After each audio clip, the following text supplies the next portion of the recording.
M அபூதாஹிர் பாகனி காசின் தேவதி அவர்களை ஈத் மிலத் சந்திப்பு சிறப்புரையாற்ற அன்போடு அழைக்கின்றோம்.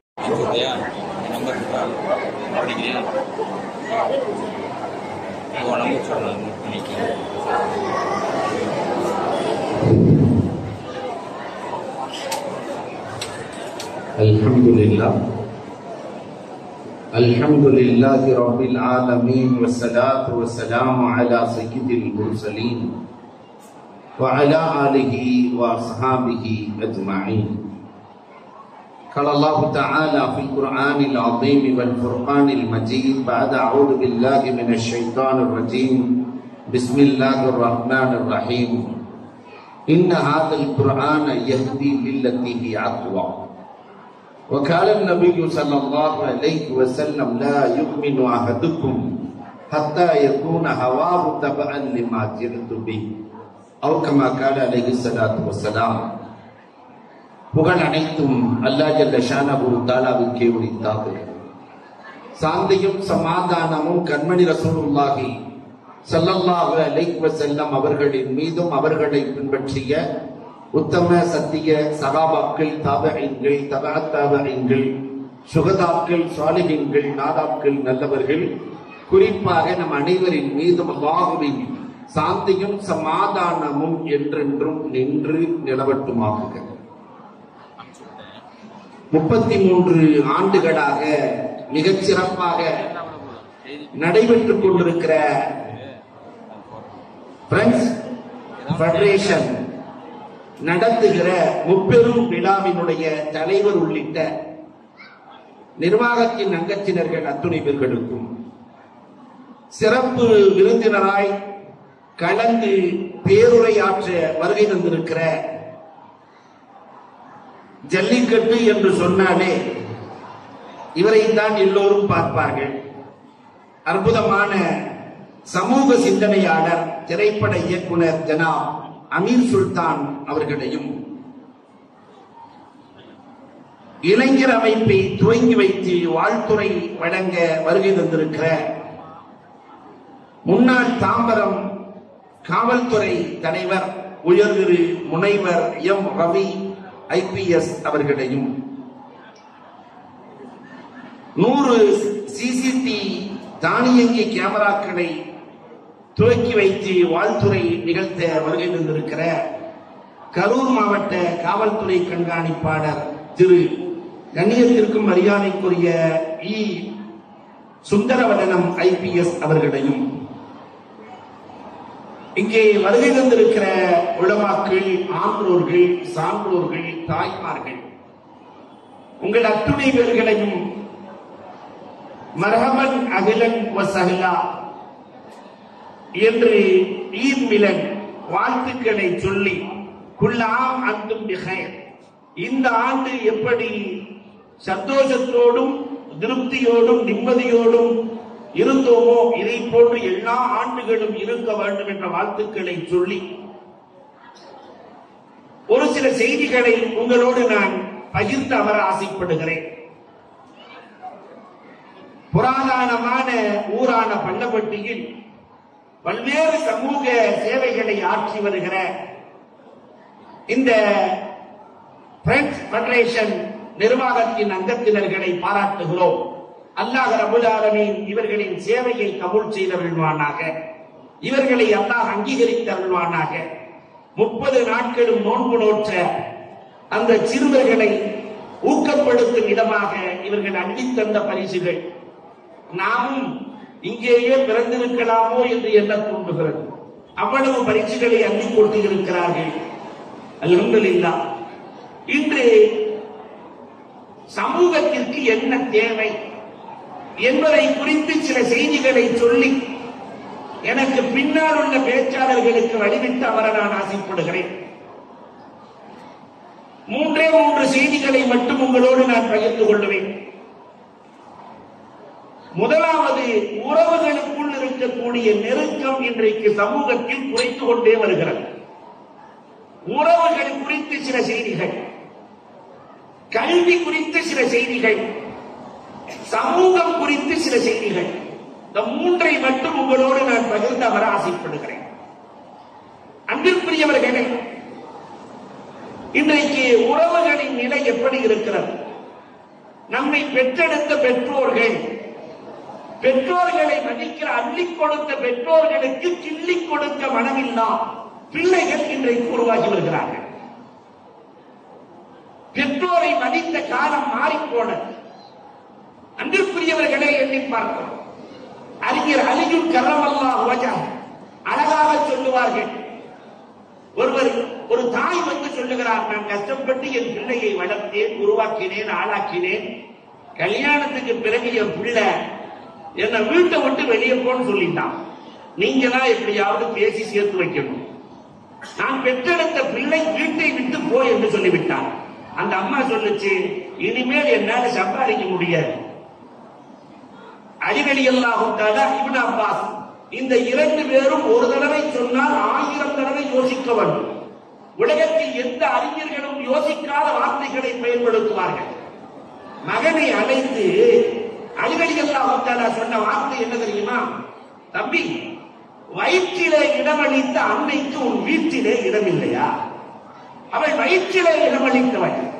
உலகத்திலே யார் வயிற்றிலே இடம் கொடுக்க முடியாது பெற்ற தாயை தவிர. உன் தாய் யார் தெரியுமா? அவள் தன் வயிற்றிலே இடம் கொடுத்தவள். அவளுக்கு உன் வீட்டிலே இடமில்லையா? சொல்லி முடிச்சுட்டு, தம்பி, படைப்புகளிலேயே கடினமானது கவலை. இந்த கவலையை மட்டும் உன் பெற்றோருக்கு கொடுத்து விடாது. நிறைய இளவர்கள் வருகை வந்திருக்கிறோம். அந்த கவலையை பெற்றோர்களுக்கு அளித்திருக்கிறோமா இல்லையா என்று ஒவ்வொருவரும் யோசிக்க வேண்டும். வந்த இளைஞன் கேட்கிறார், படைப்பிலேயே கடினமானது கவலையா என்று கேட்க, அலி ரலியல்லாஹு தஆலா அறிஞர் சொல்லுகிறார், நீ நினைக்கலாம் படைப்புகளில் கடினமானது மலை என்று. மலைக்கோட்டை, மலையை விட கடினமானது இரும்பு, மலையை உடைத்துவிடும். இரும்பை விட கடினமானது நெருப்பு, அதை உருக்கிவிடும். நெருப்பை விட கடினமானது தண்ணீர், அதை அணைத்துவிடும். தண்ணீரை விட கடினமானது காற்று, வேகமாய் உயர்த்திவிடும். காற்றை விட கடினமானவன் மனிதன், அதை தேக்கி வைப்பான். மனிதனை விட கடுமையானது போதை, அவனை மிகைத்துவிடும். போதையை விட கடினமானது தூக்கம், தூக்கம் போதையை மிகைத்துவிடும். தூக்கத்தை விட கடினமானது கவலை, இந்த கவலை தூக்கத்தை கெடுத்துவிடும். படைப்புகளில் கடினமானது கவலை. வாழ்நாளில் ஒரு காலத்திலும் பெற்றோருக்கு அளித்து விடார். அன்பிற்குரியவர்களே, கொஞ்சம் யோசிக்கிறோம். இன்றைக்கு பெற்றோர்களை கவலைப்படுத்துகிற பிள்ளைகளாக இருக்கிறோமா அல்லது பெற்றோர்களை மதிக்கிற பிள்ளைகளாக இருக்கிறோமா? ஒரு நாவல் ஆசிரியர், நமக்கு என்ன அறிமுகமான நாவல் ஆசிரியர் ராஜகுமாரன்.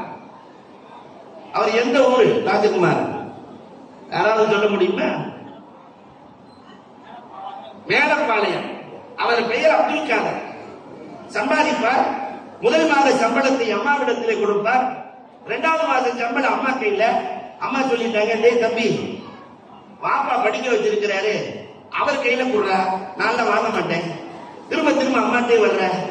அந்த ராஜகுமாரன் சொன்ன வார்த்தை, அம்மா, இதுவரை தகப்பனின் கரம் மேல்கரமாக இருந்தது, என் கரம் கீழ்கரமாக இருந்தது. இப்படியே நான் வாழ்ந்து விட்டு போகிறேன்.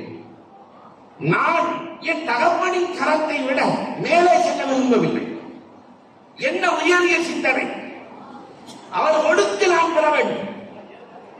அவர் அள்ளி கொடுத்த கரம், நான் கிள்ளி கொடுக்கும் மனிதன் வேண்டாமா? முதல் மாச சம்பளம், கல்யாணம் முடிஞ்சு, கல்யாணம் முடிச்சுட்டு முதல் மாச சம்பளத்தை வாங்கிட்டு வர்ற வழியில ஒரு முளை மல்லிகைப்பூ போய் வாங்கிட்டு வர்றாரு. ஒரு பக்கம் அம்மா உட்கார்ந்துருக்கு, ஒரு பக்கம் மனைவி. அம்மா நினைக்கிறாங்க, நான் வளர்த்த பிள்ளை மாறுவன. மனைவி நினைக்கிறாங்க, இந்த அம்மாவுக்கு ரிட்டைர்மெண்டே இல்லையா, இந்த வீட்டை ஆள வந்த ராணி நம்ம தானே, சம்பளம் நம்மள்கிட்ட தான் கொடுப்பாரு. 2 பேரும் மாறி மாறி யோசிச்சுட்டு இருக்கும்போது உள்ள நுழைஞ்சவர் ராஜகுமாரன். அந்த வீட்டுக்கு அவர் தான் ராஜகுமாரன். உள்ளே நுழைகிறார். நுழைஞ்ச உடனே அம்மா கையில மல்லிகைப்பூ கொடுத்துட்டாரு, மனைவி கையில சம்பள கவரை கொடுத்துட்டாரு. அம்மா கேட்டாங்க, டேய் வயசான எனக்கு கேட்டா மல்லிகைப்பூ, அம்மா உங்கள் கையால் என் மனைவிக்கு மல்லிகை சூடுங்கள், அவ்வளவு நன்றாக இருக்கும் அம்மா, உங்க கையால மல்லிகை சூடுங்கள். சொல்லிட்டு மனைவிட்ட சொன்னாரு, அந்த சம்பள கவரை அம்மா கையில கொடு, குடும்பத்தில் அம்மா செலவழித்தால் எவ்வளவு ஆனந்தம். அன்பிற்குரியவர்களே, இது குடும்பத்தை சிறப்பாக்கும் அற்புத அமைப்பு. இந்த மண்ணுக்கு என்று ஒரு மகத்துவம் இருக்கிறது. மதித்தல், உருவாக்குதல், ஆளாக்குதல், சிறப்பாக்குதல், பெற்றோர்களை உயர்வாக நினைத்தல் என்ற மதிப்பு பல்லவட்டிக்கு பாரம்பரியமாக இருக்கிறது. அல்லாஹ் அதை நிரந்தரமாக்குவானாக. இல்லையா? இரத்த உறவுகள், இரத்த உறவுகள், அண்ணன் தம்பி, அக்கா தங்கச்சி உறவு சாதாரணமான உறவா? வலுவான உறவுகள். அந்த வலுத்த உறவுகள் என்றைக்குமே ஸ்ட்ராங்கா இருக்கணும். ஆனா இன்னைக்கு அந்த உறவுகள் எல்லாம் இடிந்து கொண்டே செல்கிறது. ஒருவர் அழகாக எழுதியிருந்தார், நம்ம ஊர்கள் எல்லாம் பாத்ரூம் வெளியேறிச்சு, உறவுகள்லாம் உள்ள இருந்துச்சு. என்னைக்கு அட்டாச் பாத்ரூம் உள்ள வந்துச்சோ, பாத்ரூம் உள்ள வந்துச்சு, உறவுகள் எல்லாம் வெளியே போனது. பாத்ரூம் என்று சொல்வது நான் கழிவறையை சொல்லவில்லை. அந்த இளைஞர் எழுதுகிறார், கழிவறையை சொல்லவில்லை. உள்ளம் எப்பொழுது கழிவறையாய் மாறியதோ உறவுகள் எல்லாம் வெளியே போனது என்று எழுதுகிறார். அன்பிற்குரியவர்கள் யோசிப்பவர், அண்ணன் தம்பி உறவு எவ்வளவு ஆழமான உறவு தெரியுமா? ஆனா இன்னைக்கு அண்ணன் தம்பி பிள்ளைங்க பேசி பல வருஷமாச்சு, அண்ணனும் தம்பியும் பேசி பல வருஷமாச்சு. எனக்கு தெரிந்த உறவு நான் அடிக்கடி சொல்வதுண்டு. சென்னையில இறையுள்ள கொடை வள்ளல், இறையுள்ள கொடை வள்ளல், யாருக்கும் அள்ளி தருகிற இறைநேசர். அவர் தம்பி துபாயில கிளீனிங் வேலை, 2 பொம்பளைக்குள்ள ஒரு பையன், ஊருக்கு உறவுக்கு எல்லாம் அள்ளி கொடுத்தவரு தம்பிக்கு மட்டும் விட்டாரு. வாழ்க்கை என்பது ஊஞ்சல் மாதிரி, ஏறியவர் இறங்குவார், இறங்கியவர் ஏறுவார். வாழ்க்கை ஊஞ்சல் மாதிரி. நம்ம நிறைய பேர்த்த பார்த்திருக்கிறோம், ஏறியவர்கள் இறங்கி இருக்கிறார்கள், இறங்கியவர்கள் ஏறி இருக்கிறார்கள். திடீர்னு தொடர் காய்ச்சல் அண்ணனுக்கு. என்னன்னா பிளட் கேன்சர். எல்லாத்தையும் வித்து வித்து செலவழிக்கிறாரு. அவரை பார்க்க சென்றிருந்த நேரத்தில் ஒரு அதிசயம் காத்திருந்தது. மருத்துவமனையில் அவர் தம்பிதான் அண்ணனுக்கு பணிவிடை செய்து கொண்டிருக்கிறார். 2 பேரும் பார்த்துட்டு அழுதாங்க. அசரத், அண்ணன் சொன்னது இன்னும் நினைவில் இருக்கிறது. அன்றைக்கு அசரத் நிறைய பணம் இருந்துச்சு, என் தம்பிக்கு கொடுக்கணும்னு மனசு இல்ல அசரத். இன்னைக்கு நிறைய மனசு இருக்கு, கொடுக்க பணம் இல்ல அசரத். மனம் இருக்கிற நேரத்தில் பணம் இல்லை, பணம் இருக்கிற நேரத்தில் மனம் இல்லை. ஆனால் இந்த உறவுகள் வாழ்க்கையில் கிடைக்காத அரிய பொக்கிஷங்கள். உறவுகளை மதிப்பவர்களாய் மாறி போக வேண்டும். நபிகள் நாயகம் செய்த உபதேசத்தில் மிகச் சிறப்பான உபதேசம் எது? பெருமானார் உலகத்தில் எந்த தலைவரும் செய்யாத அற்புத சாதனையை செய்த நபிகள் நாயகம் ஹஜ்ஜத்துல் வதா இறுதி பேருரை அரபா மைதானத்தில் ஆற்றுகிறார்கள். கடைசி எங்க சொன்னாங்க தெரியுமா? 90,000 பேர் எல்லாத்தையும் பார்த்து, இங்க உறவை முறித்தவர் யாராவது இருக்கிறீரான்னு கேட்டாங்க. 90,000 பேரை பார்த்து, உறவை முறித்தவர் யாராவது இருக்கிறீரா? ஒரே ஒருத்தர் எந்திரிச்சு, எங்க மாமனாருக்கு நான் பேசுறது இல்லைன்னு. பெருமானார் பேசிக் கொள்ளுங்கள் என்றாங்க. மாமனார் வேகமாக முந்திக் கொண்டார். மருமகன் கையை பிடிச்சு மன்னிச்சுக்கோ போட்டார். நபிகள் நாயகம் கண்களில் கண்ணீர். வயதான பெரியவர் முந்திக் கொண்டார், நன்மையில் முந்திக் கொண்டார், நன்மையில் முந்திக் கொண்டார். எல்லாம் முடிச்சுட்டு நபிகள் நாயகம் இறைவனிடத்தில் பேசுகிறார்கள். இறைவா, நான் உன்னை சந்திக்க தயாராகிவிட்டேன். எந்த நிலையில் தெரியுமா? என் சமூகத்தில் உறவை முறித்தவர் ஒருவர் கூட இல்லை. என் சமூகத்தில் உறவை முறித்தவர் ஒருவர் கூட இல்லை. இந்த நிலை நமக்கு வரணும். உறவை முறிச்ச ஒருவர் கூட இருக்கக்கூடாது. அண்ணன் தம்பி அக்கா தங்கச்சி ரத்த உறவுகள், அக்கம் பக்க உறவுகள், ஜாதி மதம் கடந்து எல்லோரும் இணைந்து நிற்கிற அந்த வலு உலகத்தில் வேறு எங்கே இருக்கு இல்லையா? அப்ப இந்த உறவை வலுப்படுத்த வேண்டும். இது முதல் வேலை. இரண்டாவது கல்வி. கல்வி இந்த சமூகத்தினுடைய உயிர். மார்க்கம் கல்வியை என்ன சொல்கிறது தெரியுமா? மாணவி என்ன சொல்கிறார்கள் தெரியுமா? தர்மத்தில் சிறந்த தர்மம் ஐயு சதக்கத்தி அஃலல். உலகத்தில் எந்த அறிஞரும் சொல்லல, நபிகள் நாயகம் சொன்னாங்க. தர்மத்தில் சிறந்த தர்மம் எது தெரியுமா? நபி தோழர்கள் கேட்கிறாங்க, தர்மத்திலேயே சிறந்த தர்மம் எதுன்னு கேட்டாங்க. தர்மத்திலேயே சிறந்த தர்மம் எது? எல்லாரும் நீங்களே சொல்லுங்க. நம்மள்கிட்ட கேட்டா நம்ம சொல்லிடுவோம், தர்மத்திலேயே தானத்திலேயே சிறந்த தானம் அன்னதானம். தானத்திலேயே சிறந்த தானம் இல்லையா? சில பேர் நிதானம், தானத்திலேயே சிறந்த தானம் கண் தானம் இப்படிலாம் சொல்லுவோம். ஆனா நபிகள் நாயகம் என்ன சொன்னார்கள் தெரியுமா? அன்து அல்லிமர் ரஜுலு ரஜுலா, ஒவ்வொருவரும் இன்னொருவருக்கு கல்வி தர வேண்டும். ஒருவர் இன்னொருவருக்கு கல்வி தர வேண்டும். அதனால 10 வருஷம் நபிகள் நாயகத்தின் வாழ்க்கை புரட்டி பாருங்க. மதீனாவிற்கு சென்று 10 ஆண்டுகள் எழுத படிக்க தெரியாத ஒருவர் கூட இல்லை. ஒரு 10 வருஷ திட்டம், எல்லாரும் எழுத படிக்க தெரிந்தவர்கள். அந்த பிலால் பேனாவை சரி செய்யறாரு, பேனா உடைஞ்சிருச்சு. அதை சரி செய்கிற போது அபூபக்கர் ரலியல்லாஹு வாங்கி சரி செய்கிற போது பெருமானார் சிரிக்கிறார்கள். ஏன் சிரிக்கிறீர்கள் என்று கேட்க, ஒடிந்து போன பேனாவை சரி செய்வது இடிந்து போன காபாவை கட்டுவதற்கு சமம் என்றார்கள். இந்த கல்வி அவ்வளவு முக்கிய, உயிருக்கு நிகரான கல்வி. இந்த கல்வி நான் ஏற்கனவே ஒண்ணு பேசி அனுப்பிச்சிருக்கிறேன், நீங்க எல்லாம் பார்த்திருக்கலாம், பயங்கரமா வைரல் ஆச்சு இல்லையா? இந்த நோம்பு கஞ்சி. அதனால நோம்பு கஞ்சி சாப்பிட வேணாம் நான் சொல்லவே இல்லை, நல்லா சாப்பிடுங்க, ஒன்னும் தவறு இல்லை. இந்த சமூகம் நோம்பு கஞ்சிக்கு மட்டும் வருடம் செலவழிக்கிற செலவு எவ்வளவு தெரியுமா? ஒரே ஒரு நோம்பு கஞ்சிக்கு முழு தமிழ்நாடு 10 கோடி ரூபாய். 30 நாளைக்கு எவ்வளவு ஆச்சு நீங்க தான் சொல்லணும். 300 கோடி வெறும் ஒரு மாசம். 300 கோடி குடித்தே கழித்து இருக்கிறோம், சாப்பிட்டே முடிச்சிருக்கிறோம். ஒரு 300 கோடி வெறும் ஒரே ஒரு வருஷம். இந்த உம்மத்துல இந்த சமூகத்தின் பணம் இல்லை என்று சொல்லவே முடியாது. வெறும் நோம்பு கஞ்சிக்கு மட்டும் ஒரு மாதத்தில் 300 கோடி ஒரு மெடிக்கல் காலேஜ் உருவாக்கிடலாம். எத்தனை ஆண்டு காலமாய் இல்லையா இந்த சமூகம்? ஆனா எத்தனை காலேஜ் நமக்கு இருக்கு?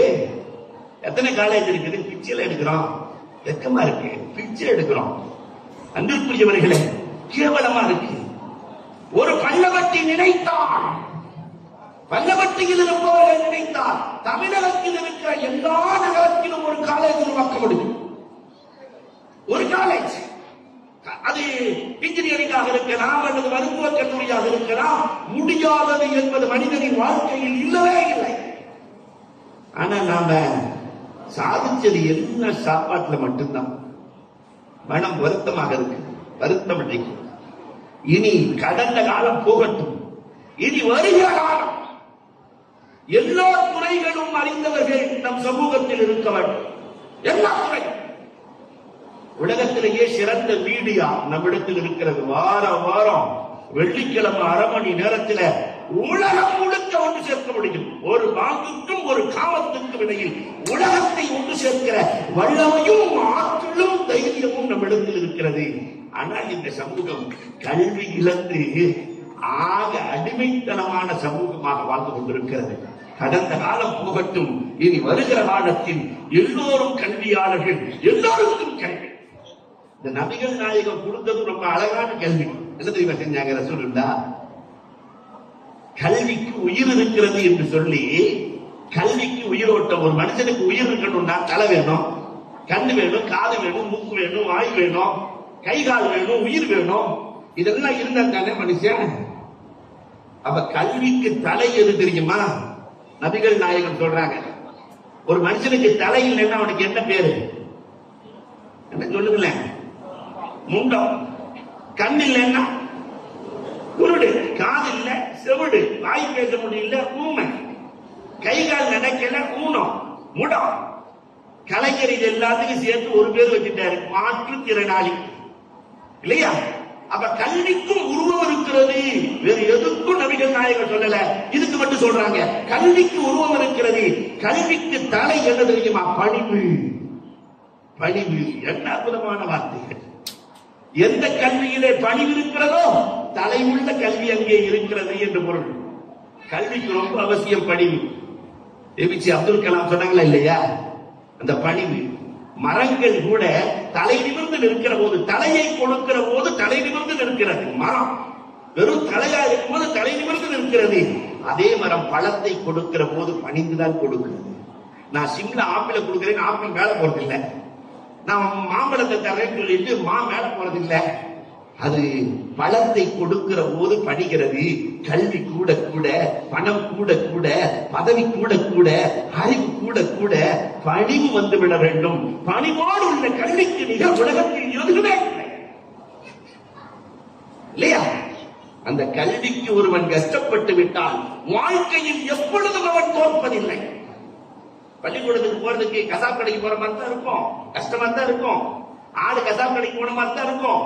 ஆனால் அந்த கஷ்டத்திற்கு பிறகு இந்த தமிழன் ஒப்பீடு காட்டுவான். தமிழனுக்கு நிகரா ஒப்பீடு காட்டுறதுல உலகத்தில் எவனும் முடியாது. தண்ணிக்கு எண்ணெய்க்கு சண்டை வந்துருச்சான். தண்ணிக்கு எண்ணெய்க்கு சண்டை. அப்ப இந்த தண்ணி எண்ணெயை பார்த்து சொல்லிச்சான், எனக்கு மேல ஒன்னைய ஊத்தினாலும் உனக்கு மேல எண்ணெயை ஊத்தினாலும் நீ தான் மேல இருக்கிற.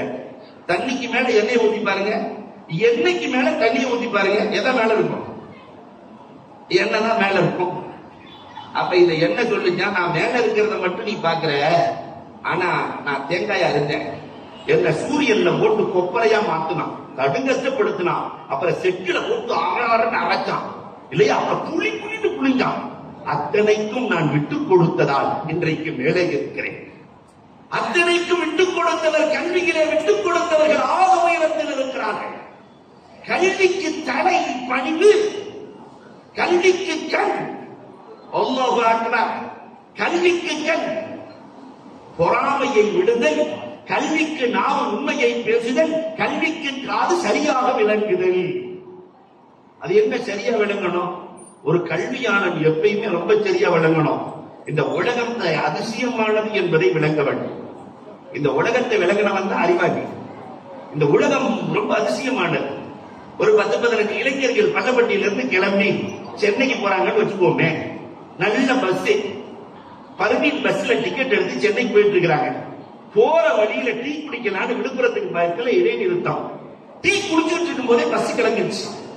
அப்போ ஒரு இளைஞர் சொன்னா, நம்ம பஸ் கிளம்பிடுச்சு, சீக்கிரம் வாங்கடாங்கிறான்.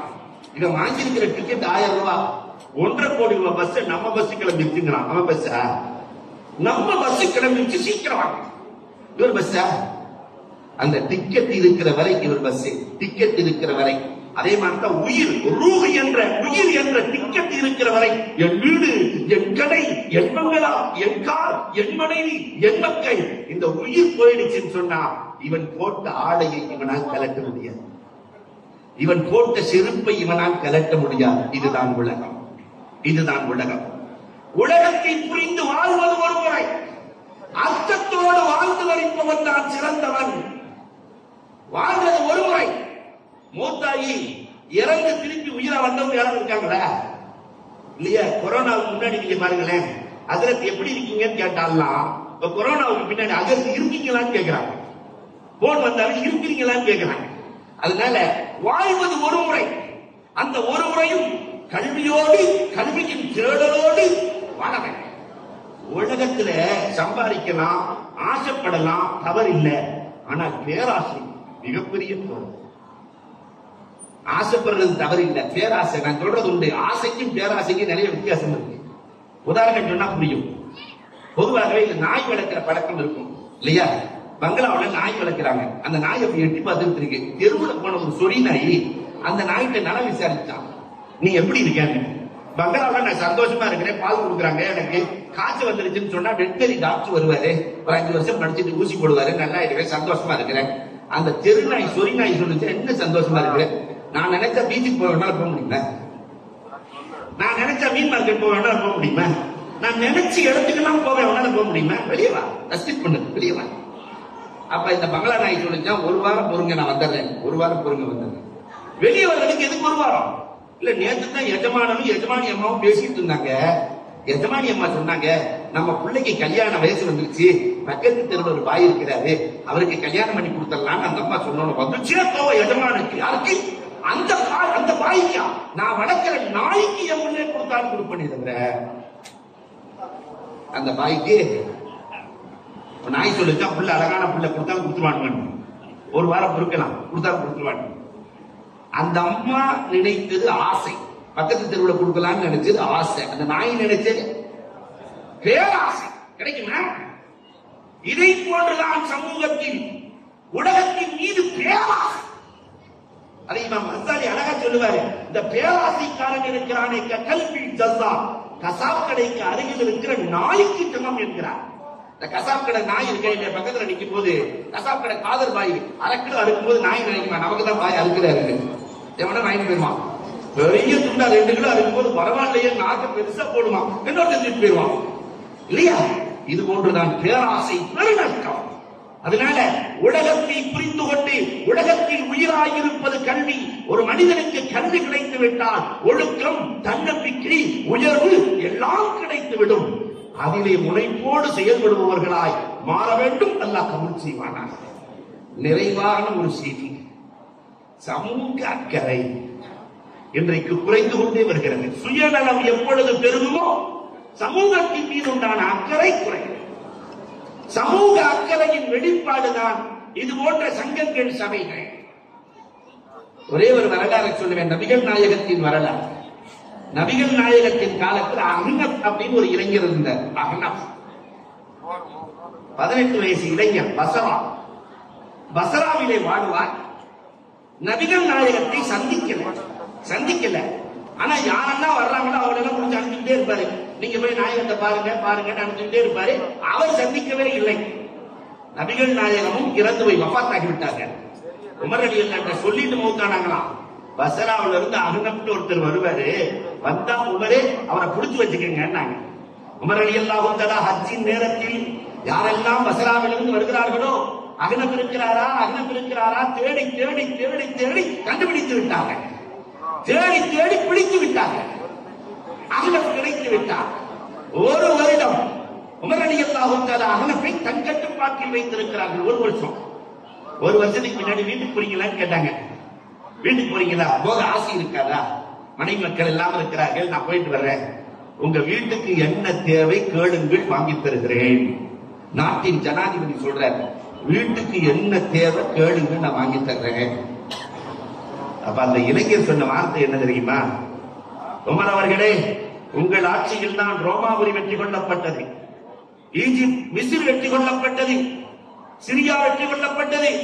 எல்லாம் உங்கள் ஆட்சியில் வெற்றி, எல்லாம் செழிப்பாய் இருக்கிறது, எல்லாம் பசுமையாக இருக்கிறது. எங்கள் பசரா மட்டும் பாலைவனமாய் இருக்கிறது. பசரா மட்டும் பாலைவனம். நாட்டின் ஜனாதிபதி அவர்களே, நீங்கள் என் குடும்பத்திற்கு எதையும் செய்ய வேண்டாம், என் பசராவுக்கு 6 வெற்றி கொடுக்க வேண்டும். என் சமூகத்திற்கு நீர் வேண்டும். எனக்கு எதுவுமே வேண்டாம், எனக்கு என் சமூகம் முக்கியம். உட்கார்ந்திருந்த உமர் ஓடி போய் நெற்றியிலே முத்தமிட்டு கட்டி கழுவி, இது போன்று 100 இளைஞர்கள் என்னிடத்தில் இருந்தால் உலகம் உமரின் கையில் இல்லையா? அப்ப இந்த சமூக அக்கறை எவ்வளவு வலுவாக இருந்தது. இன்னைக்கு சமூக அக்கறையின் வெளிப்பாடாய் 100 கேமராக்கள் பொருத்துகிற அற்புத நிகழ்வை இவர்கள் நிகழ்ந்து இருக்கிறார்கள். மிக பெருமைக்குரிய விஷயம். அல்லாஹ் அக்பர். சமூகத்துக்கு என்ன தேவை? பள்ளிகள் எல்லாம் காலியாக இருக்கிறது. இந்த ஊர்ல ஒரு 20 பள்ளி இருக்குன்னா, +2 படிக்கிற பையன் 10வது படிக்கிற பையனுக்கு டியூஷன் எடுக்கலாம். 5 நேரம் தொழுக போக பாக்கி நேரம்லாம் காலிதான். காலேஜ் படிக்கிற பையன் 12வதுக்கு டியூஷன் எடுக்கலாம். 4 பேர் முயற்சி செய்தால் போதும். அதே மாதிரி கவுன்சிலிங் படித்து 12ஆம் வகுப்பு முடிந்ததற்கு பிறகு எந்த துறைக்கு செல்வது என்று சமூகம் குழம்பிக் கொண்டிருக்கிற போது கவுன்சிலிங் துறைகள் படித்தவர்கள் உட்கார்ந்து கவுன்சிலிங் பண்ணி, நீங்க பார்க்கலாம், சென்னைக்கு நீங்க சென்றவர்களுக்கு தெரியும், அழகாக உட்கார்ந்து அண்ணா நகர் கிழக்குல 2 இளைஞர்கள் உட்கார்ந்து 2 இளைஞர்கள் என்னென்ன தேவை என்பதை பார்த்து செய்கிறார்கள். இந்த உருவாக்கம் இன்னொரு 10-15 ஆண்டுகளில் பெரிய மறுவளர்ச்சியை உருவாக்கிவிடும். அதே மாதிரி நம் அக்கம் பக்கம், நம் சமூகம், அண்டை உறவுகள், அல்லாஹ் அக்பர், எல்லோரோடும் இணக்கமாய் இருந்து சமூகத்தில் வலுவாய் வாழ்றது ஒரு முறை. அர்த்தம் உள்ளவர்களாய் வாழ வேண்டும். வாழ்ந்து மறிக்கிற தௌஃபீக்கை வல்லோன் அல்லாஹ் நம் அனைவருக்கும் நல்குவானாக. உறவுகளில் ஒற்றுமை வேண்டும், நமக்கு சிறப்பான கல்வி வேண்டும், சமூகத்தின் மீது அக்கறை வேண்டும். இது 3ஐயும் இறைவன் நிறைவாக தருவானாக என்று கூறி வாய்ப்புக்கு நன்றி கூறி விடைபெறுகிறோம். வாஹிரு தஅவானா அல்ஹம்துலில்லாஹி ரப்பில் ஆலமீன்.